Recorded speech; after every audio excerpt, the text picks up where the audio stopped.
எங்களது காலமெல்லாம் வேறு, இப்போதுள்ள கால பலன் வேறு. உடனே காலத்தை இழுக்காதே. அப்படி இந்த காலம் என்று எடுத்துக்கொண்டாலும் ஆண் பிள்ளைகளை விட பெண் பிள்ளைகள்தான் பிறந்த அகத்திற்கு அன்பும் பாசமும் காண்பிப்பார்கள். அப்படியா? மிகவும் சந்தோஷம். நீ போய் சமையற்கட்டில் இருக்கும் பித்தளை தூக்கை கொண்டு வா. அம்மா,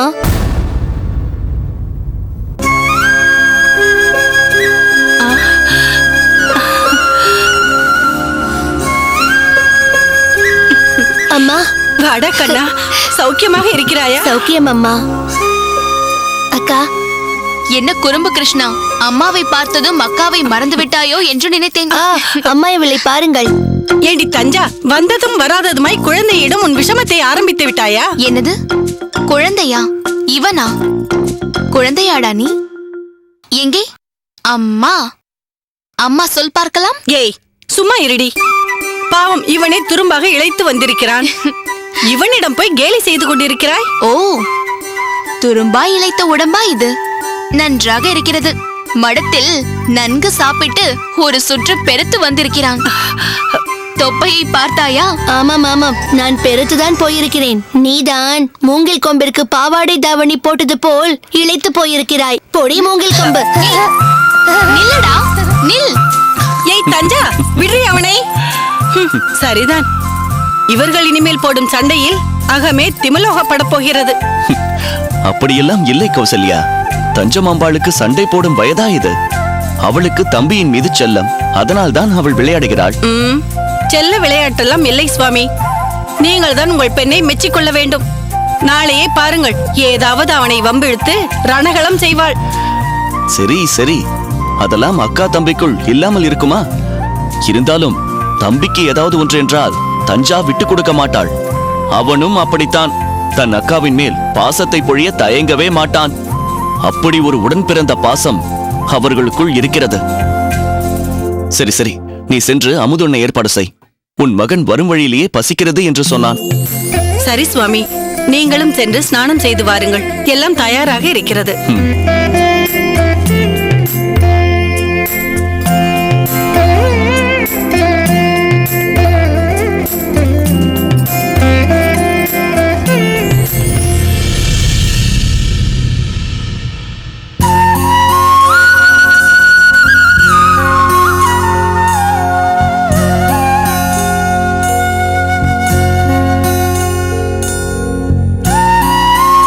கூரேசா, இங்கே வா. என்னம்மா? உட்காரப்பா.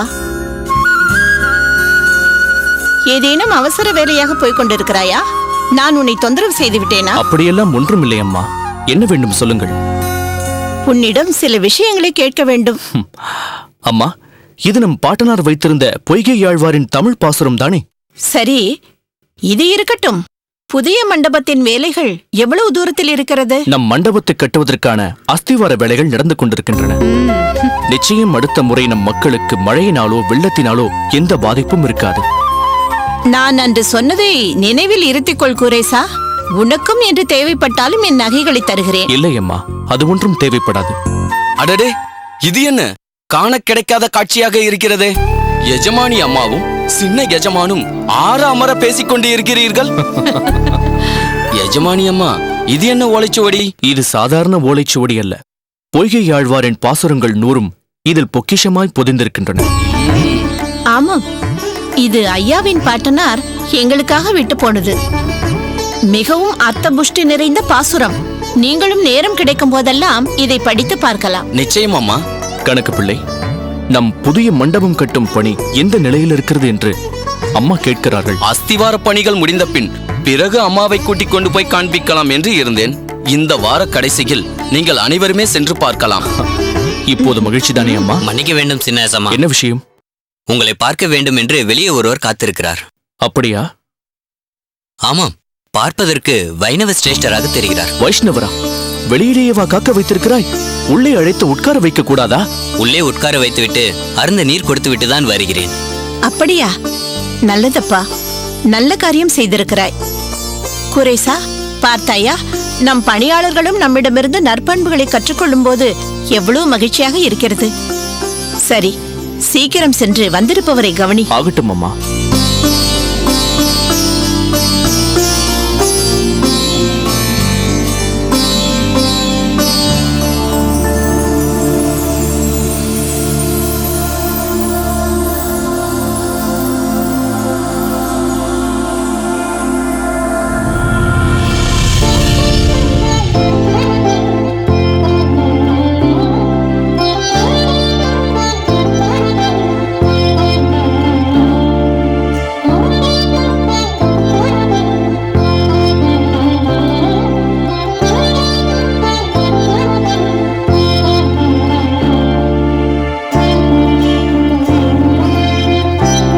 வாருங்கள் நம்பி சுவாமிகளே, வணங்குகிறேன். எழுந்திரு குரேசா. நோய் நொடியின்றி நீண்ட காலம் வாழ அந்த ஆதிகேசவன் அருள் புரியட்டும். தாங்கள் யாரிடமாவது சொல்லி அனுப்பியிருந்தால் அடியேன் கோவிலுக்கு வந்து தங்களை சந்தித்திருப்பேனே. தாங்கள் இவ்வளவு தூரம் வரவேண்டி இருந்திருக்காது. காஞ்சியம்பதியிலிருந்து கூரம் பலகாத தூரமா இருக்கிறது, பக்கத்தில் தானே இருக்கிறது.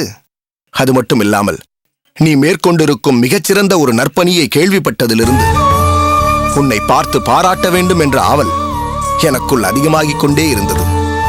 இப்பேற்பட்ட அற்புதமான பணியை மேற்கொண்டிருக்கும் உன்னை அடியேன் நேரில் வந்து பார்ப்பதுதானே முறை. அதனால் தான் உன் அகம் தேடி அடியேன் வந்திருக்கிறேன். திருக்கச்சி நம்பி சுவாமிகளா, வாருங்கள் வாருங்கள். நமஸ்காரம் அம்மா. நமஸ்காரம். எங்கள் குடிலுக்கு தாங்கள் எழுந்தருளியது பெரும் பாக்கியம். தாயே, மா தவம் இருந்துதான் தாங்கள் இப்பிள்ளையை பெற்றிருக்க வேண்டும். எப்பேற்பட்ட நல்லெண்ணம் உதிக்கும் உள்ளம் கொண்டவன் உங்கள் புத்திரன். ஸ்ரீபெரும்புதூருக்கு ஒரு ராமானுஜன் என்று நாம் சொன்னால் கூரத்திற்கு ஓர் கூரேசன். வைணவ கடல் தந்த விலைமதிப்பில்லா முத்துக்கள் இவர்கள். எல்லாம் பெருமாளின் ஆசீர்வாதமும் எங்கள் முன்னோர் செய்த புண்ணியமும் தான். தங்களின் புதல்வன் இயற்கையின் சீற்றத்தினால் அவதிப்படும் எளியவர்களுக்கு ஒரு பெரிய மண்டபம் கட்டுகிறான் என்று கேள்விப்பட்டேன். மிகுந்த பொருட்செலவு ஆகும் என்பதால் ஏனாத்தூரில் உள்ள உங்கள் நிலத்தை விற்று அப்பணியை கூரேசன் செய்வதாகவும் கோயில் பட்டர் அடியனிடம் சொன்னார். ஆமா, சில நாட்களுக்கு முன் பெய்த பெருமழையினாலும் அது ஏற்படுத்திய வெள்ளத்தினாலும் பாதிப்புக்குள்ளான பலர் கோயிலில் தங்கினார்கள். ஆனால் கோயிலுக்குள் பிரவேசிக்க முடியாத ஒரு சாரார் மிகுந்த அவதிக்குள்ளானார்கள். அது கூரேசனை மிகவும் பாதித்து விட்டது. ஆமாம் நம்பிகளே, அவர்கள் செய்த பாவம்தான் என்ன? ஊர் மக்கள் அனைவரும் ஆரோக்கியத்துடன் திகழ தெருக்கூட்டியும் பல கடினமான வேலைகளை செய்து உடல் உழைப்பை தரும் இவர்கள் வசதியாக வாழ நாம் வழி செய்யவில்லை என்பது ஒரு பக்கம் இருக்கட்டும். ஆனால் இப்படிப்பட்ட இயற்கை சீற்றங்கள் நிகழும் போது அவர்களை கோயிலுக்குள் அனுமதிக்காதது அது என்ன நியாயம்? அடியேன் கட்டும் இந்த மண்டபத்தில் சாதி மத இனப்பேதங்கள் இல்லாமல் அனைவரும் தங்கலாம். இங்கு எந்த கட்டுப்பாடும் நடைமுறைப்படுத்தப்படாது. எவ்வளவு சீரிய சிந்தனை! வெறும் சிந்தனையோடு மட்டும் நின்று விடாமல் அதை செயல்படுத்தவும் செய்கிறாய். ஒவ்வொன்றிலும் தனக்கு என்ன ஆதாயம் என்று மட்டும் பார்க்கும் மனித கூட்டத்தில் பொதுநலத்திற்காக, அதுவும் குரல் கொடுக்க முடியாமல் அல்லல் படும் ஒரு சாராருக்காக பாடுபடும் உன்னை நினைத்து நான் மிகவும் பெருமிதப்படுகிறேன் கூரேசா. நம்பி சுவாமிகளே, தாங்களும் தங்கள் செல்வத்தை காஞ்சி வரதனின் சேவையில் ஈடுபடுத்திக் கொண்டுதானே வருகிறீர்கள்? இல்லை கூரேசா, அடியேனுக்கு வந்த சொத்தில் நந்தவனம் அமைத்து அடியேன் அந்த பெருமாளுக்கு மட்டுமே கைங்கரியம் செய்து கொண்டிருக்கிறேன். ஆனால் நீ உன் சொத்துக்களை விற்று பகவானின் பக்தர்களுக்கு சேவை செய்து கொண்டிருக்கிறாயே, இதுவல்லவோ பகவானுக்கு பிரீத்தி. உலகத்தை உய்விக்க பெருமாளால் அனுப்பப்பட்டவர்கள் என்று ஆழ்வார்களை சொல்வார்கள். அதேபோல் அனைத்து சாராரையும் உய்விக்க வேண்டும் என்ற எண்ணம் கொண்டுள்ள உன்னை கூரத்திற்கே ஆழ்வான் என்று ஏன் சொல்லக்கூடாது? அடியேன். கூரேசா, இன்னும் எத்தனை நேரம் நம்பி சுவாமிகளை இங்கேயே நிற்க வைத்து பேசிக் கொண்டிருக்க போகிறாய்? அவரை உள்ளே அழைத்துக் கொண்டு போக வேண்டாமா? மன்னிக்க வேண்டும் சுவாமிகளே, பேச்சு சுவாரஸ்யத்தில் மறந்துவிட்டேன். அகத்திற்குள் தாங்கள் எழுந்தருள வேண்டும். வாருங்கள் வாருங்கள் வாருங்கள்.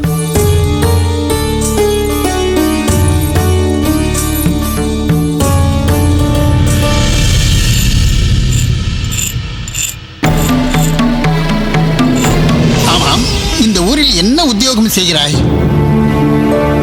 உத்தியோகம் பார்த்து கொண்டிருக்கிறான். புரியவில்லையே. உத்தியோகத்திற்குத்தான் பார்த்து கொண்டிருக்கிறோம். திருக்கோஷ நம்பிகளே, உமது மைத்தனர் உத்தியோகம் பார்க்கிறாரா இல்லை உத்தியோகம் தேடிக்கொண்டிருக்கிறாரா?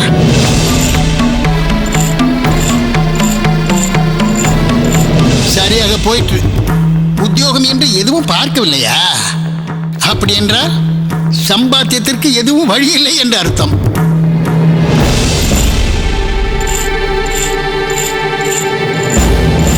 திருக்கோஷ்டி நம்பிகளே, உத்தியோகம் புருஷ லட்சணம். ஏதாவது திரவிய சம்பாத்தியம் இருக்க வேண்டும், அல்லது பல தலைமுறைகளுக்கு பிதிர்ராஜ்யத சொத்துக்களாவது இருக்க வேண்டும். அப்படி ஏதாவது உள்ளதா? மாப்பிள்ளை பையன் அடியனின் பேத்தியை கண்கலங்காமல் பார்த்து கொள்ள வேண்டுமென்றால் சம்பாத்தியம் அவசியம் தேவை. அது இப்போதைக்கு இல்லாத பட்சத்தில் 2 வேலி நிலமாவது மாப்பிள்ளைக்கு சொந்தமாக இருக்க வேண்டும்.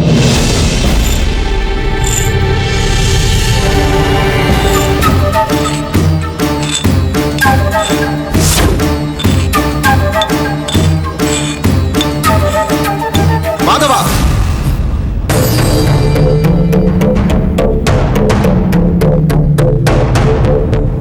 மாதவா, என்ன செய்து கொண்டிருக்கிறாய்? எழுத்தாணியை கொண்டு தரையில் கிறுக்கிக் கொண்டிருக்கிறாயே. நன்றாக இருக்கிறது உன் செய்கை. கொடு இப்படி அதை.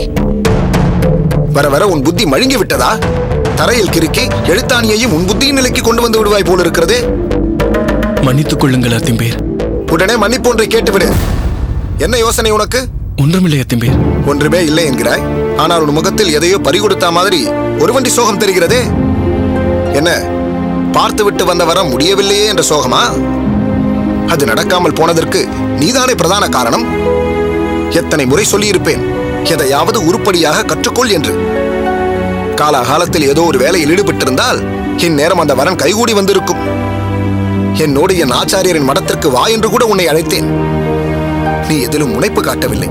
அதற்காக அவ்வளவு தூரத்தில் போய் பணி செய்ய முடியுமா அத்திம்பேர்? உள்ளூரில் ஏதும் தோதாக இல்லை என்றால் சற்று தொலைவில் செல்ல வேண்டியதுதான். ஸ்ரீரங்கம் தூரம் என்று நினைத்தால் தூரம்தான். வேலை பார்த்து திரவியம் சம்பாதிப்பதோடு ஆச்சாரியருக்கும் சேவை செய்யலாம் என்று நீ நினைத்தாயேயானால் ஸ்ரீரங்கம் மிக அருகில் தெரியும். தாங்கள் கூறியபடி அக்காவிடம் தலிகை செய்யும் பணியை கற்றுக்கொண்டுதான் வருகிறேன் அத்திம்பேர். மாதவா, நான் வெளியே சென்று வந்தாலும் உன்னை பற்றி விசாரித்து தெரிந்து கொண்டுதான் இருக்கிறேன். மேகவல்லியும் உன்னை பற்றி பெருமையாக எதுவும் சொல்லவில்லை. என்னை ஏமாற்றுவதாக நினைத்துக் கொண்டு நீ உன்னை ஏமாற்றிக் கொள்ளாதே. போ, உபயோகமான காரியம் ஏதாவது இருந்தால் அதை போய் பார். அடியேன் சுவாமி, விரட்டிகளை கோயிலில் சேர்த்து விட்டேன். நாளை சுதர்சன ஓமம் இருக்கிறதாம். தங்களிடம் ஞாபகப்படுத்த சொன்னார் கோயில் அதிகாரி. நல்லது. சரி, நீ எப்பொழுதோ கோயிலுக்கு போனாய், ஆனால் இப்பொழுதுதான் வருகிறாய்? அதிகாரிக்காக கோயில் வாசலிலேயே காத்திருந்தேன் சுவாமி. வேலை அதிகமாக உள்ளதாம். தாமதமாகத்தான் அவரை அடியேன் சந்திக்க முடிந்தது. ஓ, அப்படியா? வாருங்கள் வெங்கடாச்சலம். நமஸ்காரம். சௌக்கியம் தானே? பரம சௌக்கியம். வாருங்கள், இப்படி உட்காருங்கள்.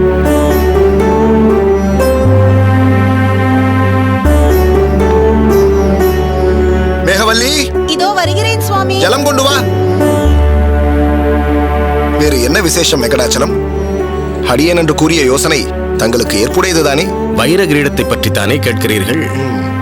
முகஸ்துதிக்காக சொல்லவில்லை. தங்கள் யோசனை மிகவும் அருமை. என் வீட்டில் தாங்கள் தெரிவித்த யோசனையை கூறியதும் அவர்களும் உங்களை மிகவும் பாராட்டினார்கள். இது போன்ற ஒரு சத்காரியத்தை நம் மனதில் தோன்ற வைப்பதே அந்த எம்பெருமான் தானே? அது என்னவோ உண்மைதான். வாருங்கள். நலமா? நலம்தான் அம்மா. இந்தாருங்கள்.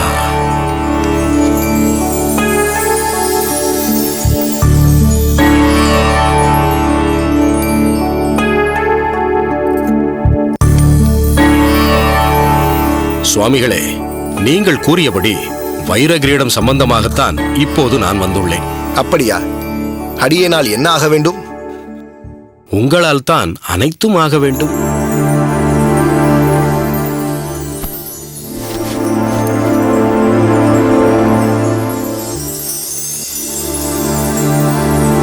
இதில் 500 வராகன் பொற்காசுகள் இருக்கின்றன. இதை கொண்டு வைர கிரீடம் செய்வதற்கு உண்டான ஏற்பாடுகளை செய்ய வேண்டும் நம்பிகளே. மீதம் எவ்வளவு வேண்டுமானாலும் சொல்லுங்கள் நம்பிகளே, ஏற்பாடு செய்து தருகிறேன். அடடா, அடியனிடமே கொண்டு வந்து விட்டீரா? கோயில் அதிகாரியை பார்த்து கொடுத்திருக்கலாமே. நான் தான் அன்றே கூறினேனே நம்பிகளே, என் குறிப்பறிந்து அவர்கள் நடப்பதில்லை. ஒரு சத்காரியத்தில் உங்களைப் போல் சிரத்தையாக யார் செய்கிறார்கள்? சிரமம் பாராமல் நீர்தான் இவ்விஷயத்தை முடித்து தர வேண்டும். ஒரு பெரிய பொறுப்பை அடியனிடம் கொடுக்க பார்க்கிறீர். உம்மிடமிருந்து வாங்கி பிறகு அதை அதிகாரியிடம் கொடுக்கும்போது அவர் எதுவும் தவறாக நினைக்காமல் இருக்க வேண்டும் அல்லவா? யார் யாரை தவறாக நினைப்பது சுவாமி? இது பெருமாள் காரியம். தவறாக ஏதும் ஆகிவிடக் கூடாது. நான் இவ்விஷயத்தில் மிகவும் தெளிவாக இருக்கிறேன். பெருமாளின் கைங்கரியத்தை உங்களின் மேற்பார்வையில் செய்யத்தான் நான் விரும்புகிறேன். வேறு யாருடைய எண்ணம் பற்றியும் எனக்கு கவலை இல்லை. இந்தாருங்கள். சரி, நான் புறப்படுகிறேன். நல்லது. வெங்கடாச்சலம், அடியேன் நாளைதான் கோயில் அதிகாரியை பார்த்து இது பற்றி பேசி இக்காசுகளை கொடுக்க முடியும். பரவாயில்லை அல்லவா? ஒன்றும் ஆட்சேபனை இல்லை. உங்கள் விருப்பப்படியே செய்யுங்கள். நான் வருகிறேன். போய் வாருங்கள்.